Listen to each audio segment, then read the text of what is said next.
Well, KCB has released half-year numbers for the period ending June 2022, and we're delighted to have, for the first time, the new man in charge, Mr. Paul Russo. Delighted to have you on set. Thank you, Julian. Great to be here.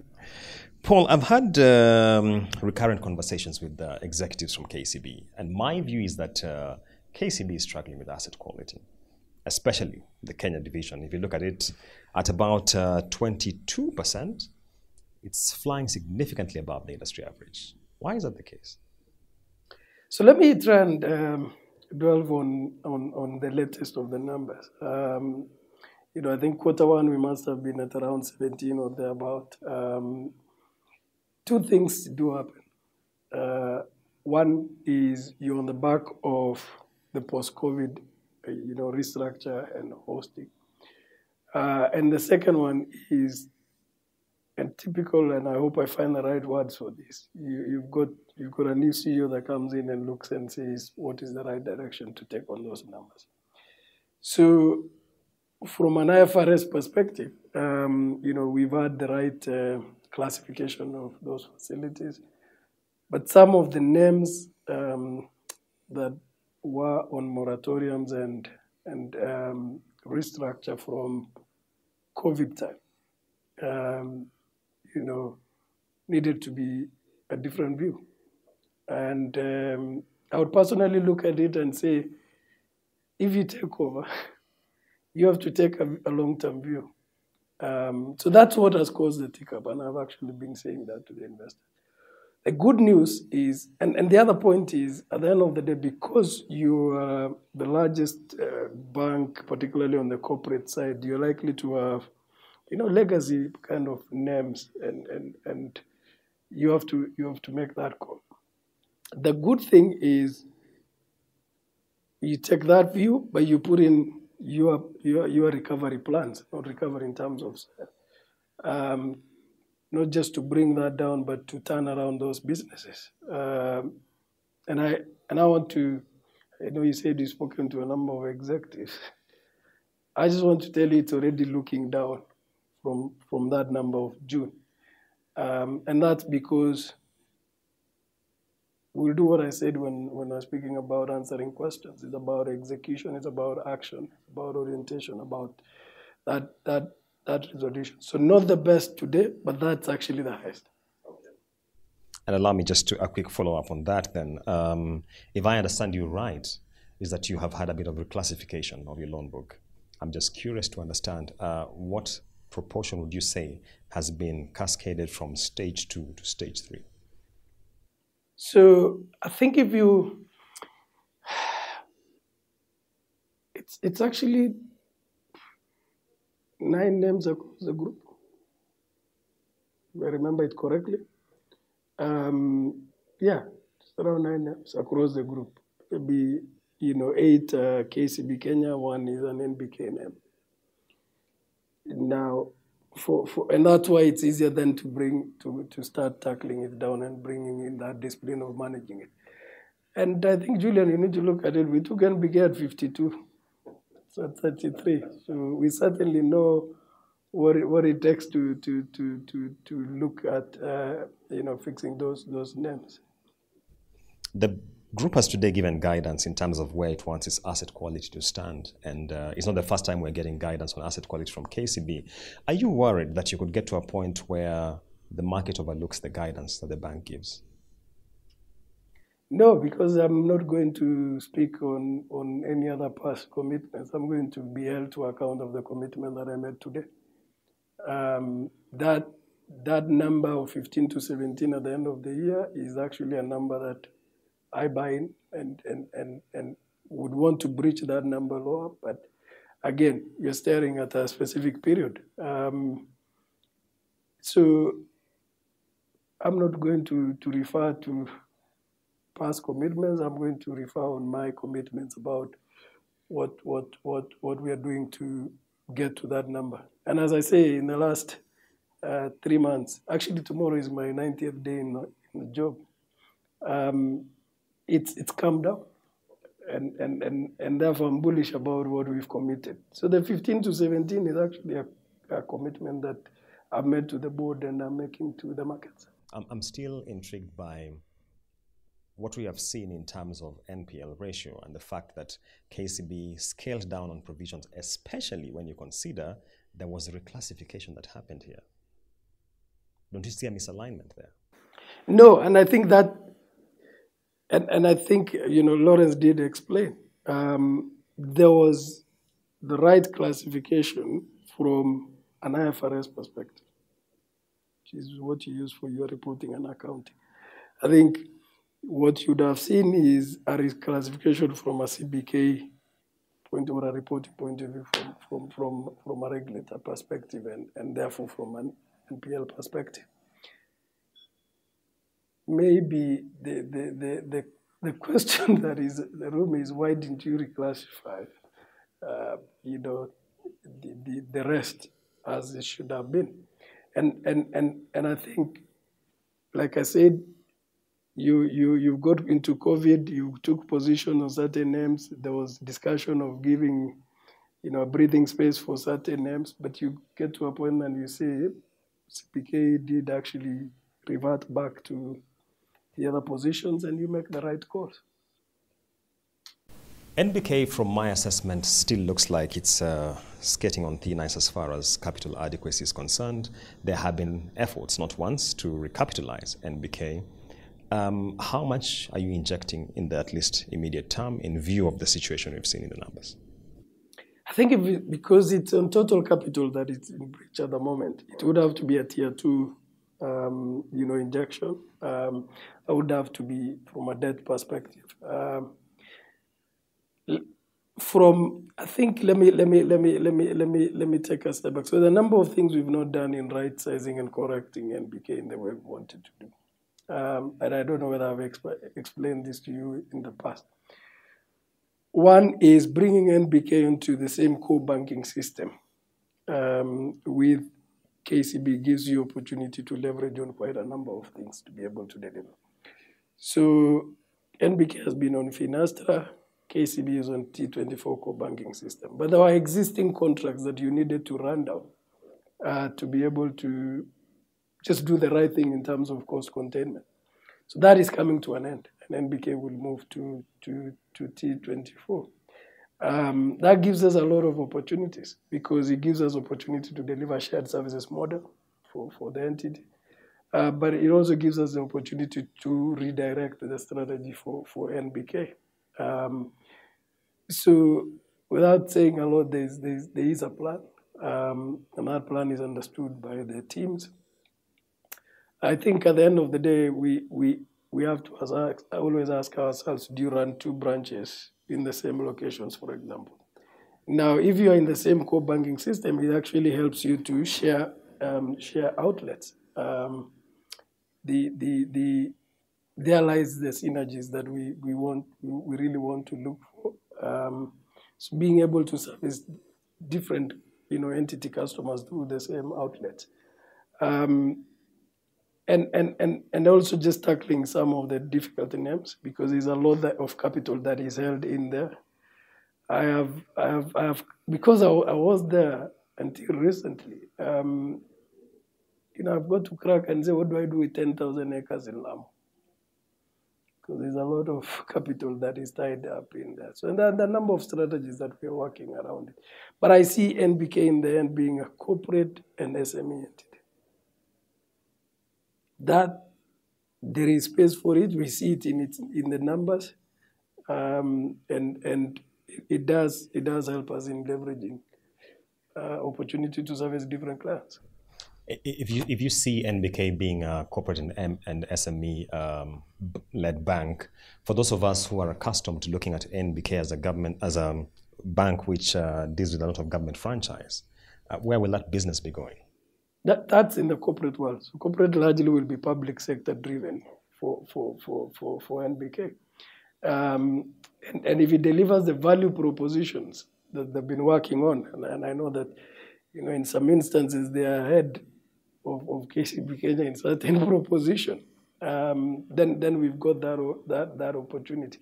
I think what you want to do is leverage on the competencies of the 2 organizations, but also just don't drive business as usual on the model, on the size, and then ignore getting value out of the group shared services.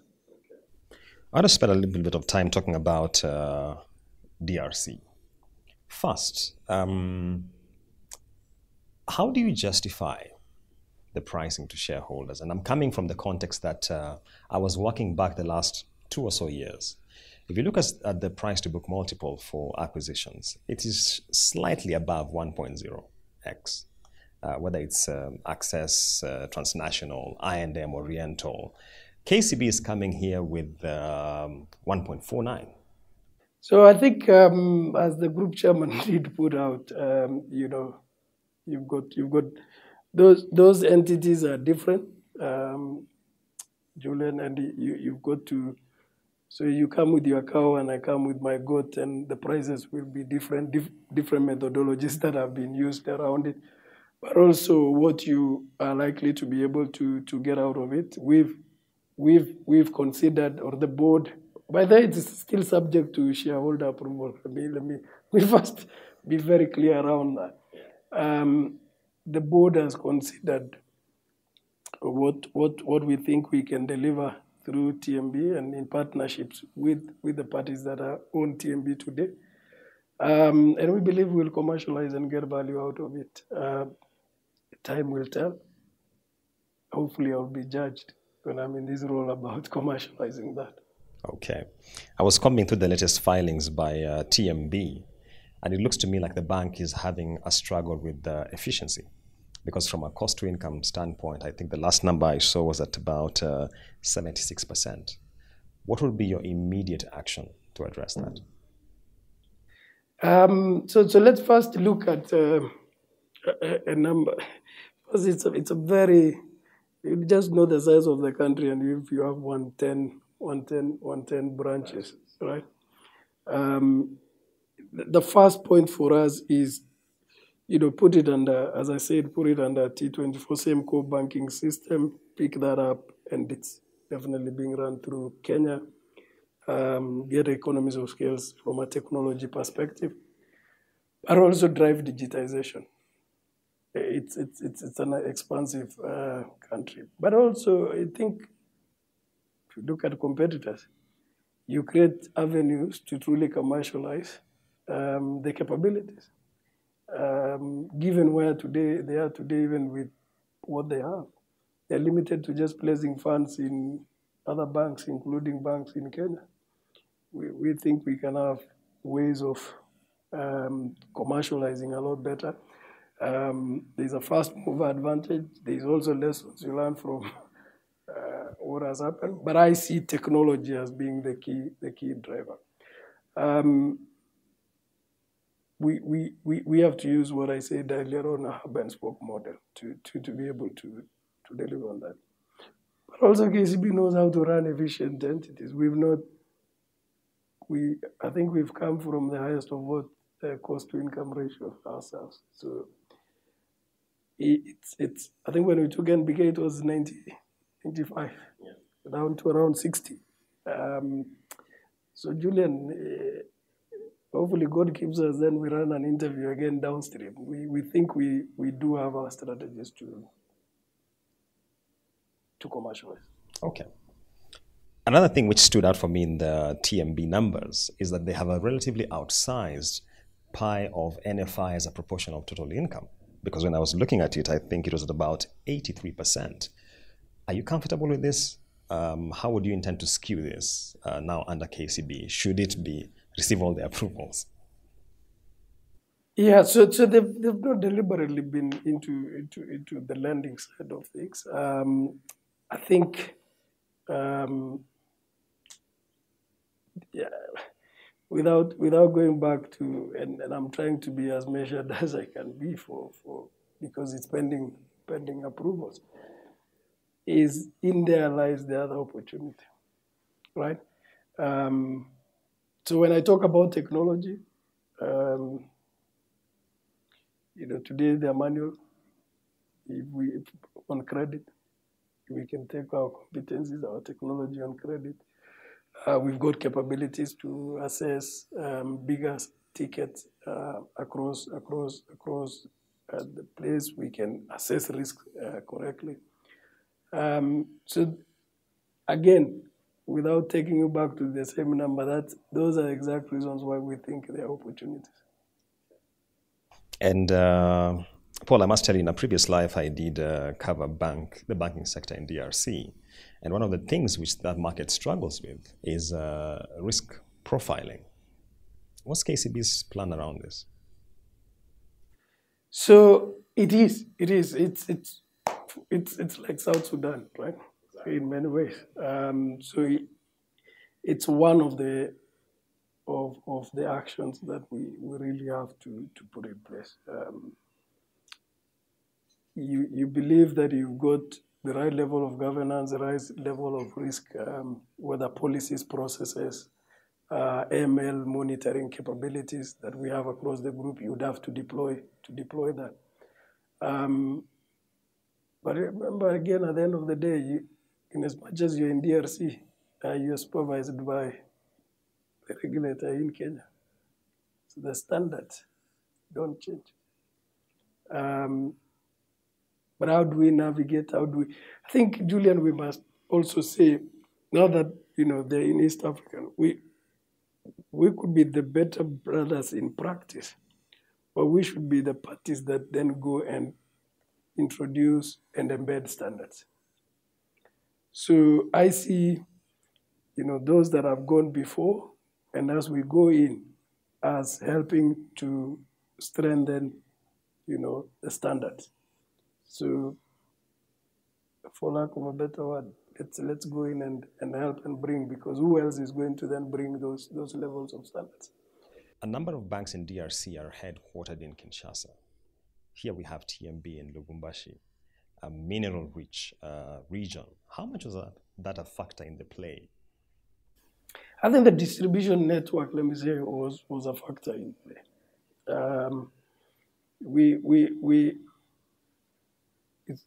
Was one of the factors in play. I think just even the corridors of border with Rwanda and that presence and ability to commercialize that, it was a factor in play.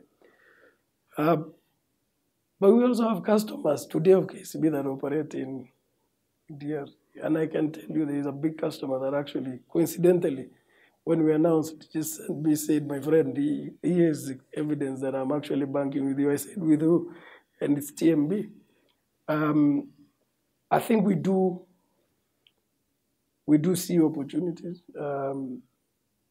even as the whole process on mining is formalized. There are country risks around that, but a long way to tell you, it was a factor, and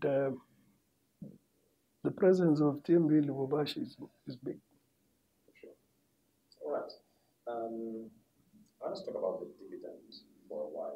Why I'm asking that is because should this deal, the acquisition in DRC, be consummated, I'd imagine there would be some capital outlay necessitated by that. To what extent would that then have an impact on your dividend payouts? I think the decision why we always make our call, and in the last, because I've been in the organization in the last few years, a Q3 decision, is because we have clarity about the whole funding mechanisms for the entity. Will it play in the minds of everybody that makes the decision? Absolutely, yes. But I think there's been sufficient earlier process to work out the funding for the transaction. So it isn't something we've woken up. I think, Julian, we've been on DRC for a while. I think people see when you announce. People critique you when you have not gone in and somebody else has gone in. But we've been on DRC for a while. And therefore, we've got a plan on funding. When the DRC announcement was made, Paul, unlike a similar announcement which was made about a year earlier, or a little more earlier, the share price movement on KCB was muted. And my question to you is, how do you respond to those who say that perhaps the crown jewel in DRC had already gone? in terms of the banking space? The best way to respond to those parties is to deliver results out of it, right? I can argue here anything else. Maybe at a personal level is to demonstrate more as a fighter to bring that to the table. I think, Julian, you'll always come across naysayers. But the best way to answer a naysayer is to get out and do something meaningful, right? You can, as they say, you can stop and throw stones around every barking dog, or you can decide to take your journey and get to where you want to be. So it's fair for anyone to doubt. Remember, we've come in, made this announcement, within a context. There is a global geopolitical item. There was transition in KCB in itself. There'll be things playing around. As you said, this is not the first time you asked about NPL and so forth. The NBK one will always play in the minds of people like yourself. But I always say, why don't you look at the success in BPR, right, Julian? And let God give us long life so that we can have the convo. I think I want to, if we get the approvals, the only way to answer is in the performance. I have demonstrated that in BPR, and I was leading the project. The conversation around risk pricing, it's something we've touched on before. We've kept on discussing about this. What's just the latest? So I think maybe I give, in my own words, the context. Every entity runs their modeling, gives out a proposal, then there's a back and forth in terms of how you develop. I think from where I sit, we've concluded the engagement with the regulator. I think we have an alignment. That's not the issue. I think in the past we probably spoke about it when the process was ongoing. So I can comfortably say is that we've responded, and I think we have an alignment with the regulator, and they should be concluding that process. If you were to ask me, I should anytime now. Because I think, I always say, different from most people, the regulator is not some animal out there. I think we engage on a daily basis. So should be concluded. I think what I'm asking my team now is how to implement. That's actually what we should be thinking about rather than the approval. The dichotomy of the numbers you gave around Fuliza versus Vuma. Not too far back, KCB had decelerated on the mobile lending. That differentiation between the two, is it an indication that we are now chasing less on volumes, more on margins? Let me say, it's not leaving anything on the table, right? But always also understand that you're in business. But Julian, you know that we made investments in tech a long time to be able to deliver the Vuma proposition. I've used this term for a while, but it's about getting return on investments on those deployments. So it's commercialization and getting that through.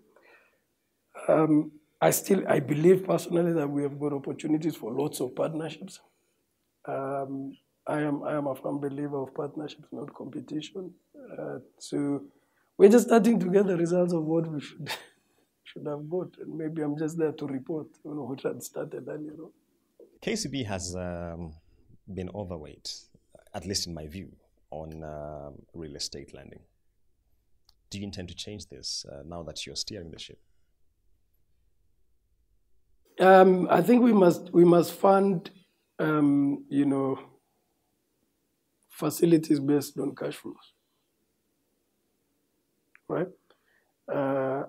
You've got to see, you bet on what is the outlook, what are the numbers, what are the cash flows that come through, Julian. Just like any credit. So I wouldn't say we'll reduce on any sector, but there are sectors that will have to be looked at keenly. And it will have to be a project by project. And I think we've got governance. We've got a management credit committee that we put in place that actually looks at those facilities even before they go to credit committee. They've got their own limits for approvals. They are fully empowered. Their mandate is clear. So for me, it's just making sure that that process does work. I think the many times, it helps that I'm not a banker in many ways, is do you lend based on securities or do you lend based on cash flows projections? Yeah? And I bet you have the answer. So now that you've mentioned that, Paul, a question which stood up to me when actually I saw your name as the next CEO, it was, you don't have a strictly banking background per se. How do you view that? An asset, a liability, how does it play out? I've been in banking for 17 years, my friend. Maybe it's just that my name doesn't reflect in other areas. So let's stay away from banking. And I kind of like using examples. I said the first thing you need to ask yourself if you want to run a business is whether, Julian, you can run a kiosk, your own kiosk. Right? Whether you'll be able to decide what is your Yoda level for milk, which will expire. Right? And how do you deal with bread when it's only 2 days that are there? You stock bananas in a kiosk, you stock tomatoes. How are you going to make sure that you recover your money? If you can run your kiosk, then you can start having the license to talk about other people's money. So at the end of the day, it is the commercial acumen. But also, it's about your leadership to deal with lead subject matter experts. And no CEO today can claim you can be a finance expert. You're not a subject matter expert in IT. You're leading IT, right? But those are our people. I'm a subject matter expert on people. So, and I've led teams. I don't need to justify it to anyone. There is a process, come through, and you've got a whole profession to defend so that people don't judge HR people downstream in the wrong way. So I think leadership today just asks you, how do you bring different competencies together to deliver strategy? Right? So how do you assemble those competencies to deliver your strategy? And that's my job. Right? Over and above that, and I said earlier on, for KCB is to inject a sense of urgency. And I think I know how to do that a lot. So, and I'm not underrating you'll have a competent CFO, you'll have a competent chief technology officer, you have competent retail director, corporate director. How do you bring those competencies together to deliver? That's my job. Paul Russo, I wish we had more time. Asante sana. Thank you.